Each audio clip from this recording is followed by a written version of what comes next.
So my name is Dennis Gill with the Americans in Wartime Experience. Today's date is 4 March 2022, and I have the pleasure of sitting down with Lachrisha Parker here in Northern Virginia. Ma'am, if you could just give us a little bit of background.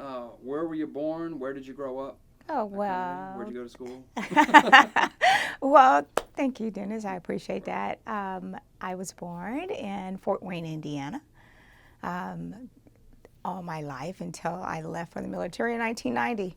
Did the Army Reserves, did 1 year of college, Indiana University, IU, Bloomington. Right. And Army Reserves was calling my name. Didn't have money for college. I think I was the first one going off to school. So, yes, joined the Army Reserves, did that for 8 years. And then I joined regular Army, or as they say, the AGR, Active Guard Reserves. Okay. And 20 years, and there it is, 28 years of Army service. Right. What did you do in the Army?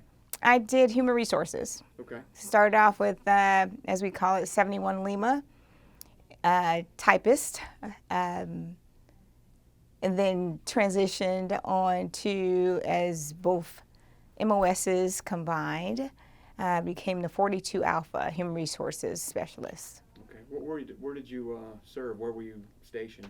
I did mainly stateside. Okay. I did maybe about a month in Germany. Okay. But first in the Army Reserves was Indiana, and then on to like Michigan, and St. Louis. Wow, can't believe that, in St. Louis, as well as I went to South Carolina and came right back here in Fort Meade, Maryland. And then that's when I transitioned to AGR program. Okay, and that's what brought you to this area with the Army? Yes, and from there, Fort Devens, Massachusetts, to down in Louisiana, Shreveport. Okay. Air Force Base down there, Barksdale Air Force Base. Okay. And went to Texas. My husband and I were in Texas. He was at Fort Hood, and I was in Grand Prairie, Texas. And then we transitioned here to the Maryland DMV area, right? Yeah. From there, the Army Research Lab in Adelphi, Maryland, and then Fort Belvoir. Okay. Then I retired.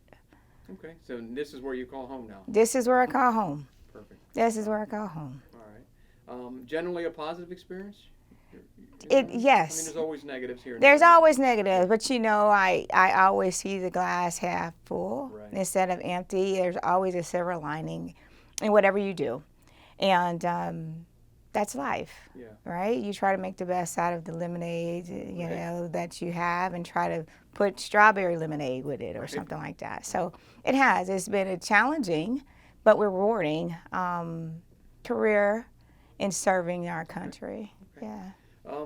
We're here to mainly discuss the flower ceremony that took place last November 2021 at the Tomb of the Unknown Soldier. What was your role in all of that? Well, I was helping to pass out flowers as a volunteer, and of laying and paying tribute to the unknown soldier, and as well as participating in laying the flower. And it was such a humbling experience, and so that was a day that I will not forget. Right. Why do you say it was a humbling experience? I have never been that close to the tomb. I've always been in the audience in ceremonies, but never have been that close to the actual tomb. Here, I work at the Military Women's Memorial, and we have the 3 sister stones that we pay tribute to here, laying at the memorial, but never that close. And it brought back a lot of emotion of being a service member, but also those that did not arrive home and seeing their loved ones. And so it's such an honor and a privilege to stand before many. Right. Yes. What do you think, what does the tomb represent to you? You say it's a humbling experience. Yes. That must mean that the tomb represents something for you. It did. It represented my fellow sisters and brothers in arms, that we in uniform hold so dearly.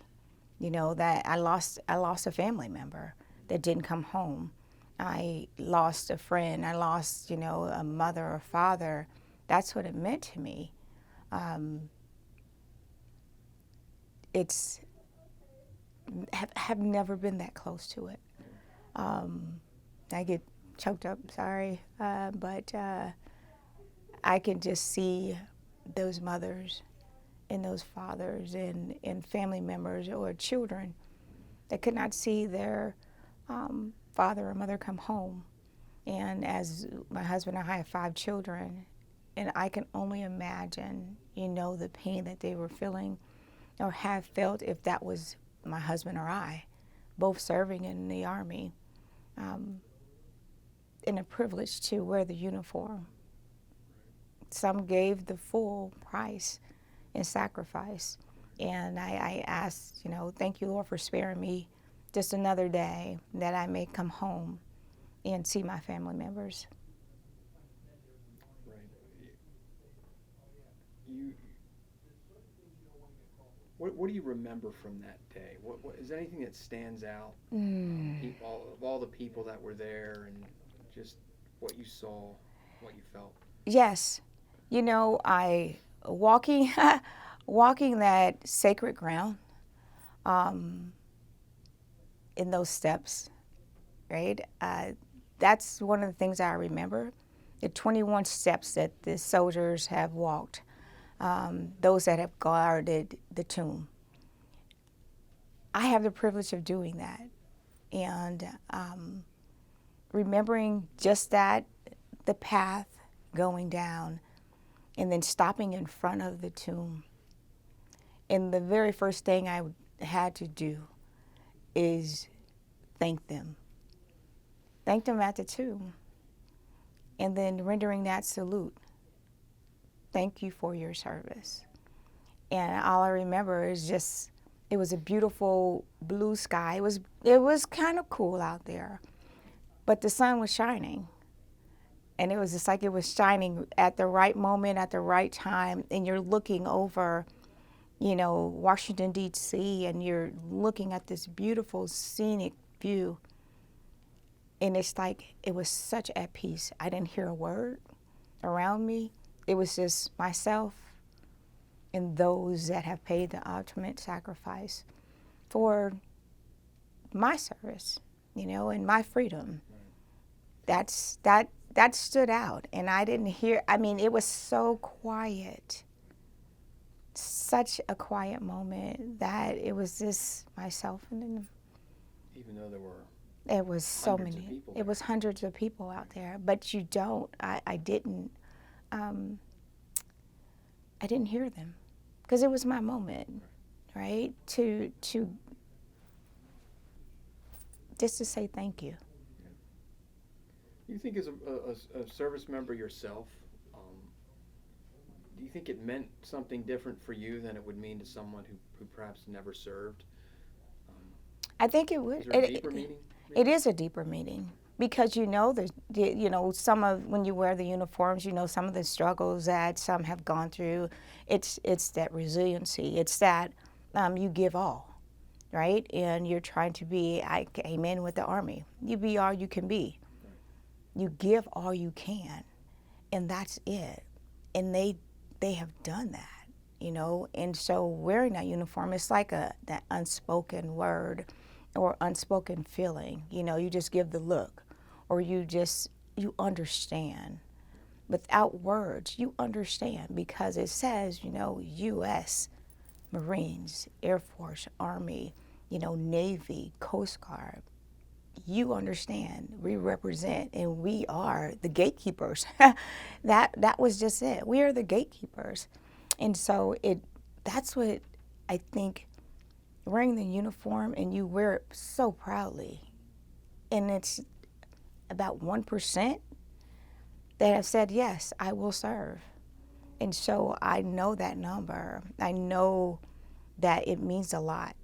And I have to uphold myself for them, right, on this side of glory, right? On this side.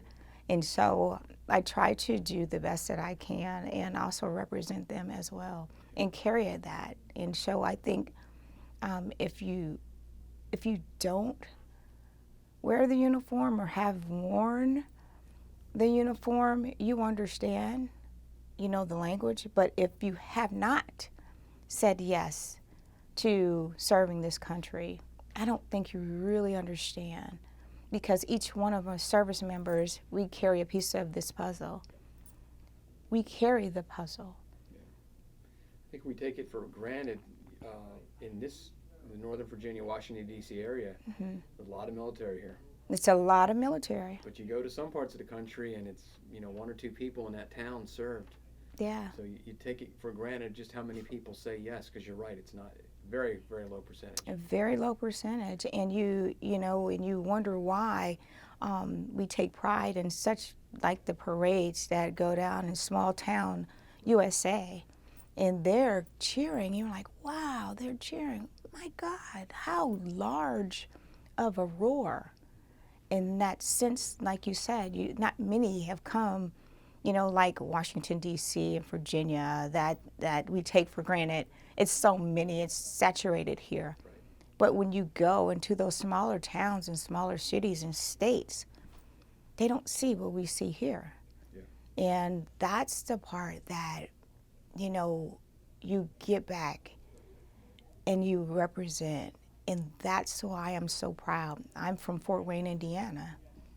It's not as large as Washington, D.C. or Virginia and Arlington, but you do have a presence, with General Anthony Wayne, of course, being the pioneer going through Fort Wayne. But you see some military history, and you see how proud that small city in Indiana, being from there, and I wear my uniform proudly, and you see men and women, that are really representing and serving, and that's what I want to represent, and it makes me proud. What can you tell me about the military personnel that were there that day, that worked the events, specifically the Sentinels? Because it had to be challenging for them, the public so close. They had to move the mat, so they're not comfortable with where they're at because it's different. Yeah. What can you tell me about what you observed? They were. It's almost like it was. They wanted to let down their guard, but they couldn't. To be a part of the public, but they can't. They were rigid. They were standing tall. They were proud. But it was almost like they can feel the emotions too. That made me proud. And taking off the uniform made me want to put back on the uniform, because I'm like, yes. It had such a great meaning to them, and some didn't. And my coworker and I were observing, and it was like they wanted to smile, but they couldn't smile. They were happy moments, but they were joy, tears of joy that was coming. And some of them, I know one in particular, he did like this, and it was like, I feel your heart. Right. And proud moment. Yeah. Proud moment. What would you like for those that visited that day, who took part in that ceremony? What should they take away from that? Or what do you hope that they took away from that? Well, I hope all those that have came out and could, to come to visit, the Tomb of the Unknown Soldier. I pray that they come out and thank a service member for their freedom. It was an honor and privilege to have an opening like this, especially during a pandemic, right? And I hope they take away that freedom isn't free. Say thank you to the men and women that served. Thank you. And I pray that they will come back and support our troops each and every time. Visit Arlington National Cemetery. If you can't make it on hallowed ground, in sacred ground, some point in your life, I pray that they do come and visit and just pay tribute to those that serve, or in any cemetery, those that are serving men and women. So just remember, let us not forget. Don't forget. You know, with the technology we have today, it's unlikely that there'll ever be another unknown. You know, we can Yeah, DNA from a fingernail. yeah. In fact, the Vietnam veteran that was there has been identified. Do you think the tomb, 100 years after that first soldier was laid to rest there, is still relevant, still important? It is still important. It is still important, relevant to this day, because those that come before us, Right. those that come before us are those that we need to remember and continue to remember.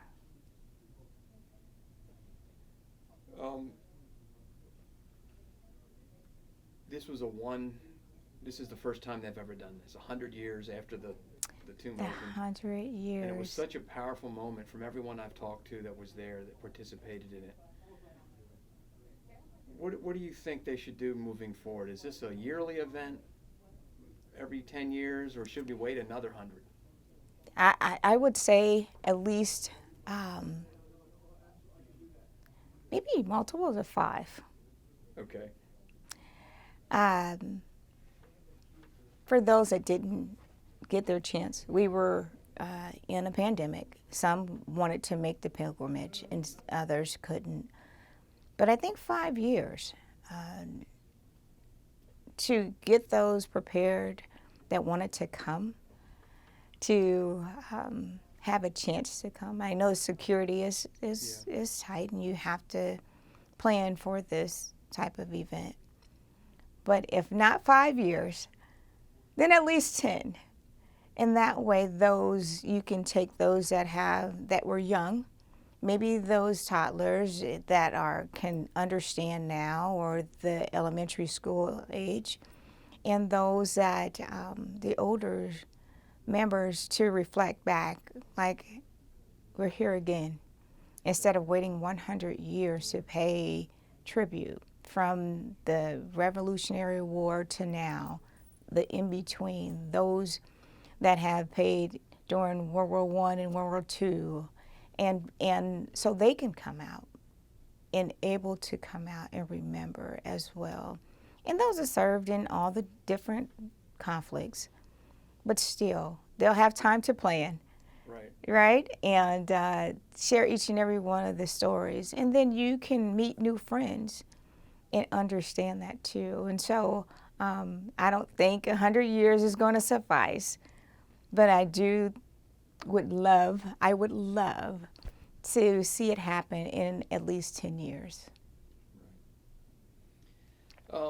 One of the reasons that we do this, while we're recording and preserving these experiences, people like you, is so somebody 50 or 100 years down the road might see this, and what would you like to convey to that person about the ceremony and about honoring those people who did serve, especially the ones that never came out? That never came out. You know, Dennis, I had the privilege of interviewing one of the Sentinels, and the first black female, and the second female. She was on both categories, and it was such an honor, and learning different takeaways, I should say. Such